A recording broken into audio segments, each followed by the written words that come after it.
Today I want to talk just broadly to the people watching on the live stream that might be out of state, and also to all of you, kind of how should we Christians think about what's about to happen on Tuesday? Should we involve ourselves? Should we just watch from afar? Should we be interested? What does the Bible say about should we care about politics or not care about politics? And the Bible says a lot about these things, because there is a growing belief, and I believe a growing heresy, where people say Christians should not care at all about what's happening in government. Now, we have to be very clear that Jesus needs to be the center of everything that we do. Jesus at the center of it all. Jesus is the way, the truth, and the life, and there is nothing more important than giving your life to the Lord. Nothing. Now, I always joke around. I say that my day job is doing the second most important thing.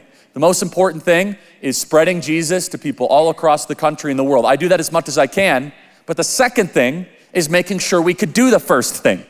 The second thing is making sure that churches don't get shut down arbitrarily.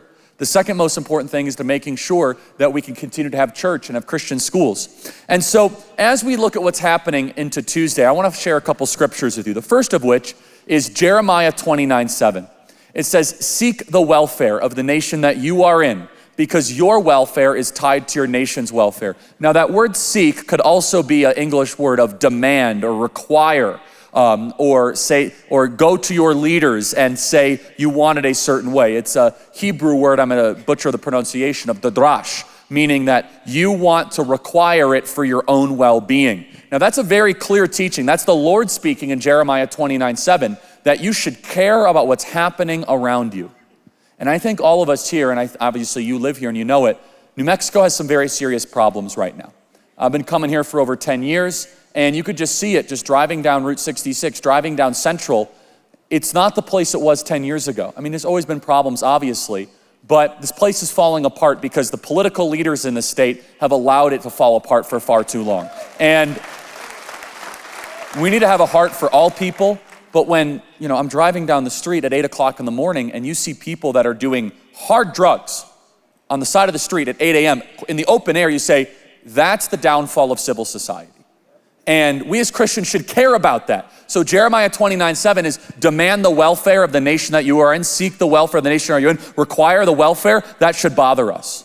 That should concern us. And so let's kind of talk about three issues though, even beyond kind of vagrancy, homelessness, drug use, which is obviously really important, that every Christian across the country should care about this coming Tuesday. So I make the argument that you are biblically commanded to at least go and vote by Tuesday. Now, who here is gonna vote on Tuesday? Raise your hand. Election day. Who's already voted? Raise your hand. About half, okay, about 60-40. God bless those of you that have already voted. I hope your vote counts. Those of you that are showing up on election day, I'm an election day voter, by the way. I'm a big believer in election day voting, but I'm not gonna scold you.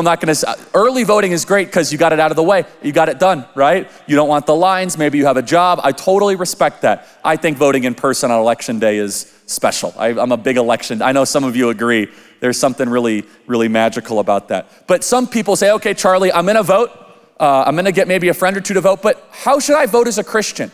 Now, I'm gonna talk less about political parties. I'm gonna talk less about that. You guys can fill in the gaps. I'm just gonna tell you, you have to vote biblically. And there are three things that are literally on the ballot, and it's not democracy on the ballot that we keep on hearing all the time. No, it's three things that are on the ballot that are so clear that affect our church, that affect Christianity, that affect our viewpoint, affect the gospel. Number one, all of you lived through what I believe to be one of the most immoral, unconstitutional, reckless campaigns of this governor recklessly and unconstitutionally shutting down the church. And by the way, this church led by Pastor Steve was heroic in its stand against the tyranny of this governor. Heroic. Now, so what's on the ballot on Tuesday? Very simple.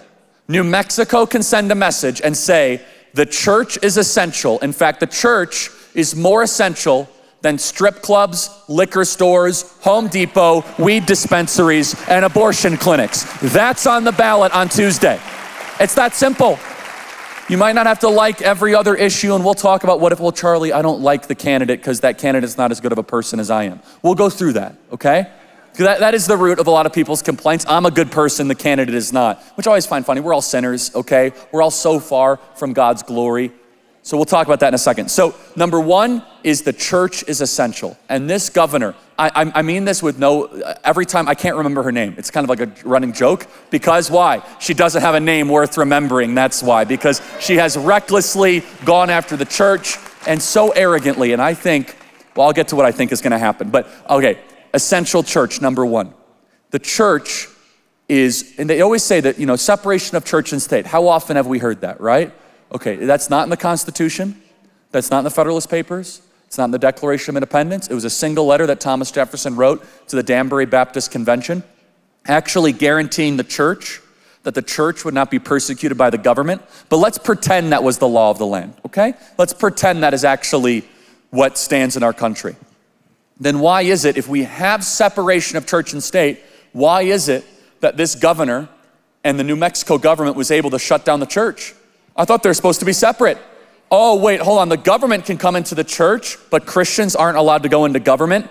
No. What they're trying to say is they want to be able to control us, but they don't want Christians to have a say in government. That's what they say. That's what they're saying when they communicate that. The second thing is this, and I've been very outspoken on this issue, and it kind of drives people a little wild, but it shouldn't. I know it's very controversial. We as the church must send a message that men cannot become pregnant, and God created man and God created woman. Not that hard. This idea of 500 genders and all this nonsense, it is a direct perversion of the natural law. But maybe you believe that. Okay, fine. You can have that belief. We live in a pluralistic society. Then how about this? You never teach it to a child in a public school in the state of New Mexico, okay? Can we all agree with that? So you can say what you want, you can have all these different goofy beliefs, fine. The line is our children. When all of a sudden you're teaching 8-year-olds, 10-year-olds, 11-year-olds, 12-year-olds that they could choose their gender, and you have these incredibly aggressive, irreversible medical interventions where we are medically mutilating tens of thousands and soon to be hundreds of thousands of children across the country, we have to draw the line and say, we are not gonna put up with this. And when you see the pornography in our schools, you see this graphic nature, they say, you know what, our children are off limits. We as the church must be screaming that from the rooftops. And that is a non-negotiable. Okay, the third thing is I'm told by people all the time, Charlie, this is a losing issue. Stop talking about it, it's not worth it. And you know what, that might be right in certain circles. I don't care. Because it's a very simple issue. Life begins at conception and every single life needs to be protected and preserved in the womb, period. Now, why? Why do we believe that as Christians? Yes, in the Psalms it says you're fearfully and wonderfully made. In Jeremiah it says, I knew you before you were in the womb. It says that John the Baptist leapt in Elizabeth's womb at just the sound of our Savior. There's all sorts of different verses that talk about how that is a life, fearfully and wonderfully made, but it's even deeper than that. We are made in the image of God. We are the speaking beings. God spoke things into existence. We have a soul. You are only temporarily occupying this body. You have a soul that will live forever, a soul that will go to heaven.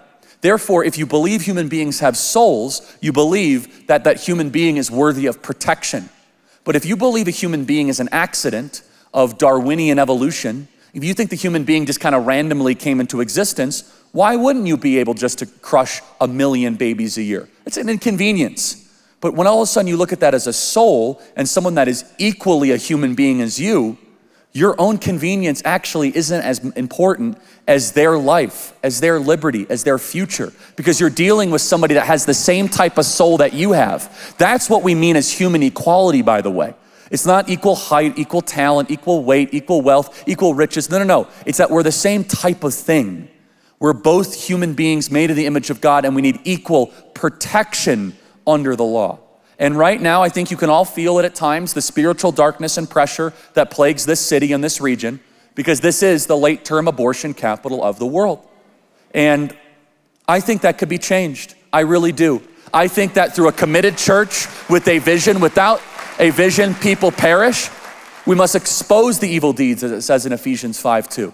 And so what is on the ballot this Tuesday? That the church is essential. that God created man and woman and we will not teach our children anything other than that, and that life begins at conception. If we as the church cannot agree on those three things, then we got a lot deeper problems. The church is essential, life begins at conception, God created man and woman.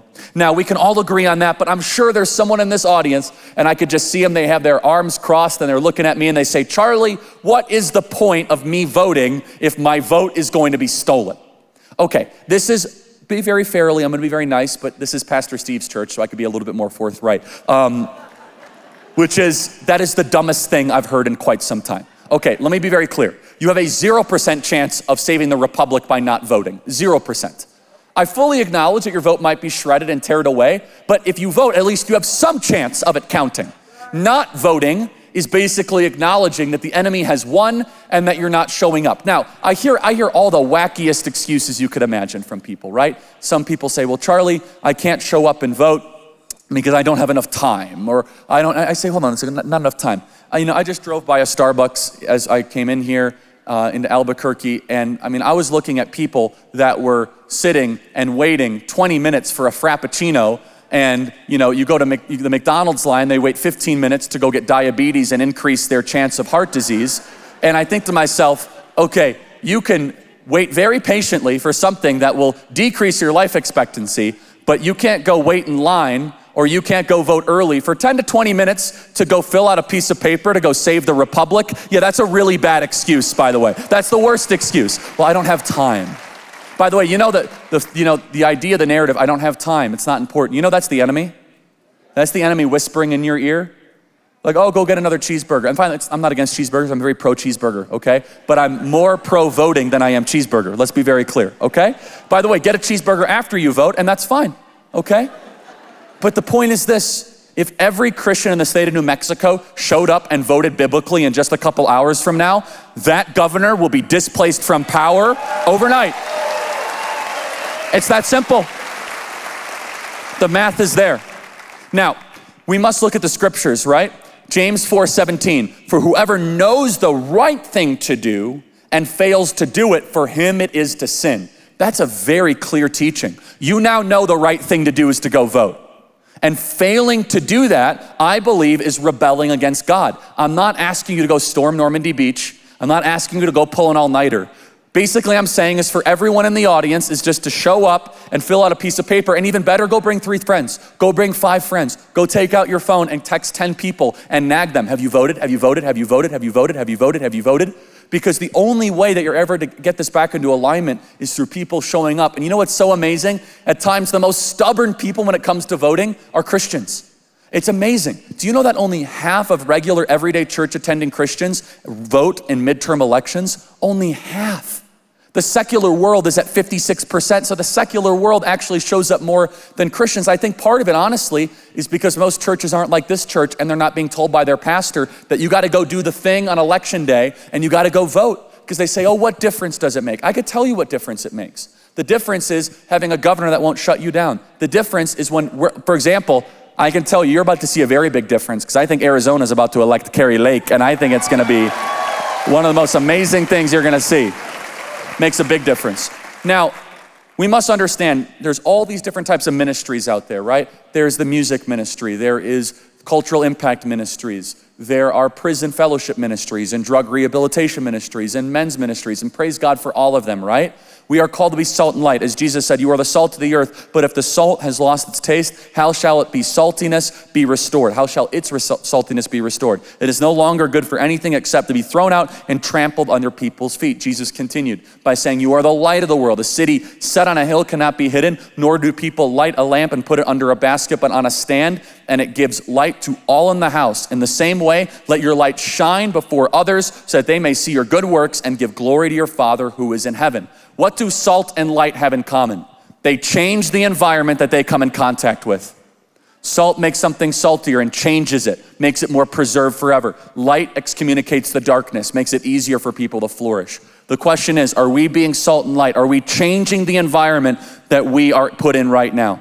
That's a mission right now. It is a mission in the state of New Mexico to bring it back into alignment. to try to reduce the crime, to try to protect those that can't protect themselves. And I had somebody the other day say, oh, Charlie, what is the point? Why even do this anymore? I'll tell you why. We're fighting for the girl that got illegally sex trafficked across the border last night. We're fighting for the person that's gonna overdose on fentanyl in Farmington. We're fighting for the kid that's about to consume pornography in the public schools here in Albuquerque public schools. We're not gonna put up with that because we fight for the least of these in our society, and we're not gonna all of a sudden roll over and be cynical and apathetic because we're told that there's a small chance of victory.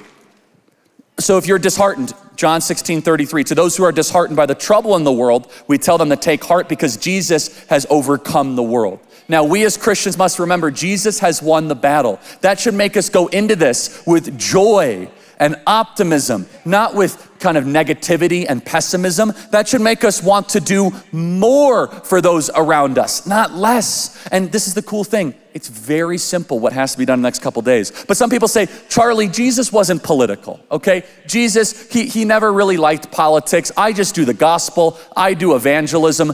I don't care about what happens politically. Now, I talked about how the church could be closed down, but I ask a question. Can anyone tell me in these 66 books of the Bible, the Word of God, can anyone find an example in Scripture where God encourages us to ignore what's happening in the world around us?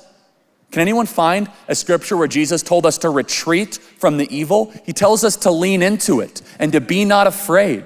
You see, in a time when you look at the odds against you, is it the time to go just kind of cower and act as if you have nothing to say? Or is it that we now have the Word of God and we have the wind at our back and we have momentum, we're gonna do more than ever before? You see, how many election cycles have we heard of people say, oh, this is New Mexico, there's no chance, we have no opportunity. This state is not a majorly populated state, as you well know. Therefore, every single one of you that vote, your vote actually matters more, especially those of you that might not vote on a regular basis. As Jesus said in Matthew 28:19, go therefore and make disciples of all nations, baptizing them in the name of the Father, the Son, and the Holy Spirit. Disciples, not only converts of all nations, and discipleship goes deep, and disciples care about the welfare of the nation that you are in. We all are called to be disciples of Christ.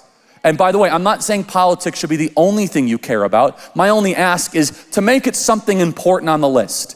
And it's not the most important thing every single day. It's not the thing that you should only care about. But Daniel fasted and prayed for his nation. Esther, Mordecai, Jeremiah, and Nehemiah were all looking to influence secular government for God's purpose. Maybe it's time for the church and for Christians to retake our role as counselor to the king of this nation.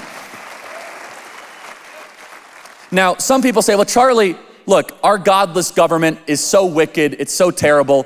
And by the way, living in New Mexico, I could see why you would come to that conclusion, okay? Proverbs 14:34, righteousness exalts a nation, but sin is a reproach to my people. So we have to communicate what is righteousness, what is glorify God. In the same way, can we facilitate the opposite though? Because then some people say, well, Charlie, the people on the ballot, they're not Christian enough for me. You see, I'm a very good person.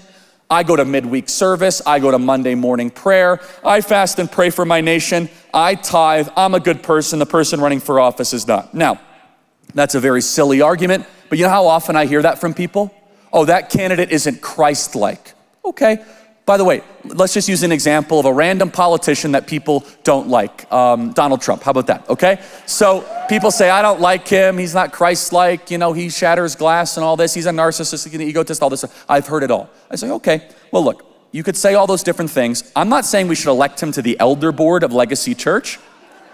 If anyone wants to make that contention, you guys can talk to Pastor Steve about that. That would be an interesting recommendation. But here's what I will say. He's a bodyguard and he knows how to fight. And when you hire a bodyguard, you want someone to win. Now, I'm not here to talk about Trump, but I am here to kind of qualify something. A broken vessel that we all are, he lived a very colorful life, did more for the unborn than almost any other president in American history, with Kavanaugh, Amy Coney Barrett, and Gorsuch, and putting them on the United States Supreme Court.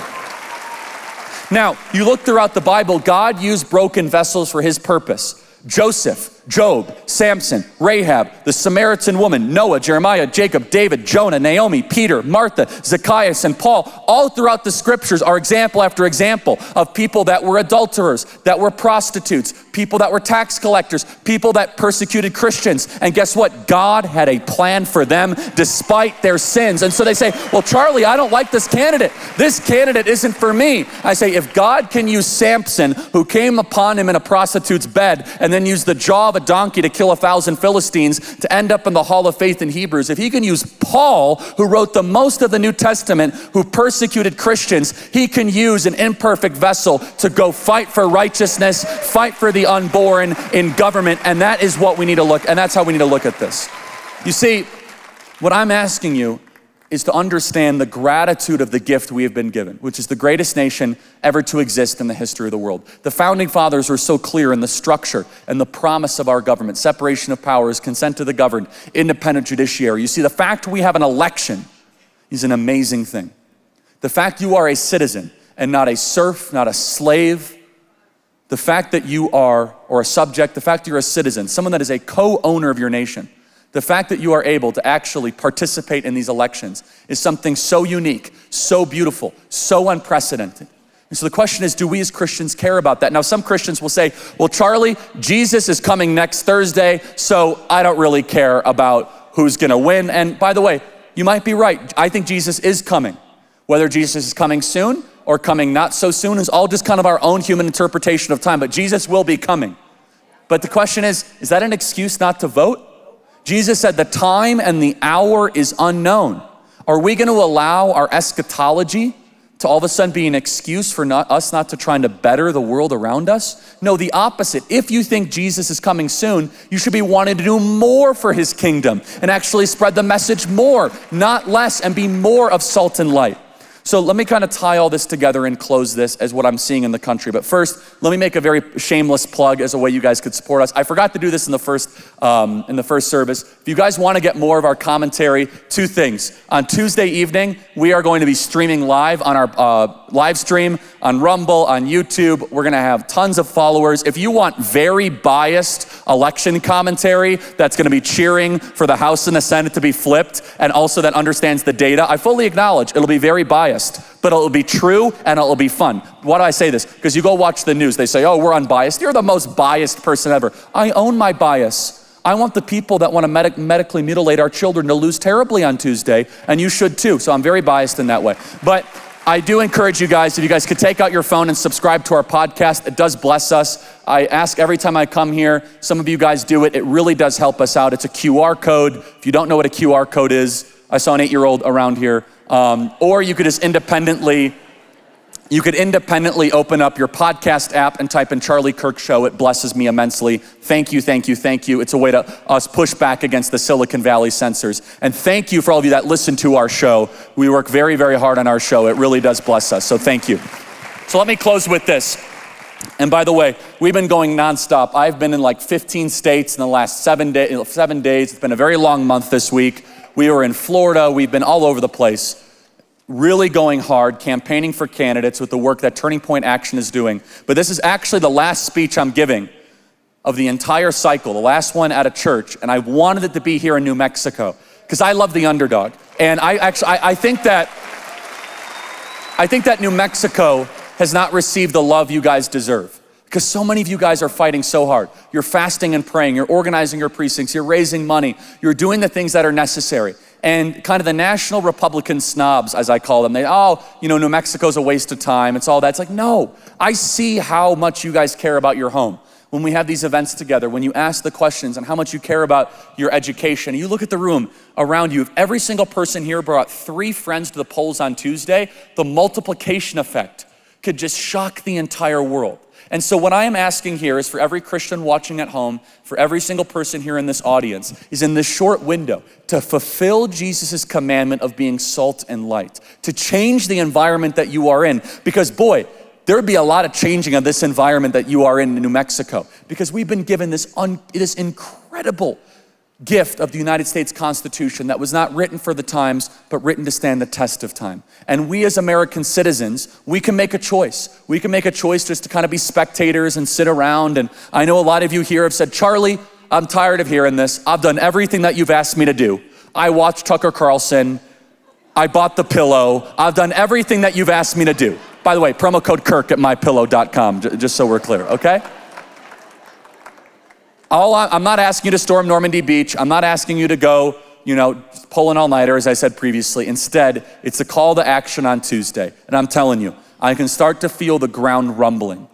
I can feel it from Pennsylvania to North Carolina to Michigan to Wisconsin to Arizona to Oregon to New York. There's something seismic that is developing coming on Tuesday. But guess what? None of that will happen if we are just a spectator buying Relief Factor on television. By the way, great product, okay? Instead, it's gonna happen if the citizen, you, the American church, you, the Christian you, does something more heading into Tuesday. Reject apathy. You reject pessimism. You get into the arena and you say, you know what?